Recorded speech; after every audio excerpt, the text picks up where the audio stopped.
बिस्मिल्लाहिर्रहमानिर्रहीम। अस्सलामुअलैकुम रहमतुल्लाहि व बरकातुहू। एक बादशाह ने रात को गीदड़ों की आवाज़ें सुनी तो सुबह वज़ीरों से पूछा कि रात को ये गीदड़ बहुत शोर कर रहे थे, क्या वजह है। इस वक्त के वज़ीर अक्लमंद होते थे। उन्होंने कहा, जनाब, खाने पीने की चीज़ों की कमी होगी, इसलिए फरियाद कर रहे हैं। तो हाकिम वक्त ने ऑर्डर दिया कि इनका बंदोबस्त किया जाए। वज़ीर साहब ने कुछ माल घर भिजवा दिया और कुछ रिश्तेदारों और दोस्तों में तकसीम कर दिया। अगली रात को फिर वही आवाज़ें आना शुरू हो गईं। तो सुबह बादशाह ने वज़ीर से फरमाया कि कल आपने सामान नहीं भिजवाया था। तो वज़ीर ने फौरी जवाब दिया कि जी बादशाह सलामत, भिजवाया तो था। इस पर बादशाह ने फरमाया कि फिर शोर क्यों हो रहा है। तो वज़ीर ने कहा, जनाब, सर्दी की वजह से शोर कर रहे हैं।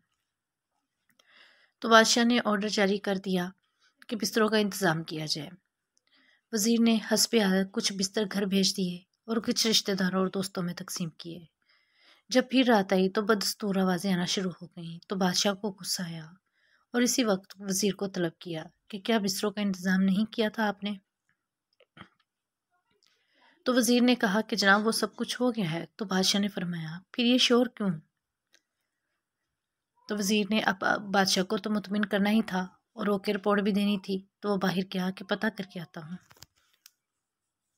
वज़ीर जब वापस आया तो मुस्कुराहट लबों पर सजाए अदाब अर्ज़ किया कि बादशाह सलामत, ये शोर नहीं कर रहे, बल्कि आपका शुक्रिया अदा कर रहे हैं और रोज़ाना करते रहेंगे।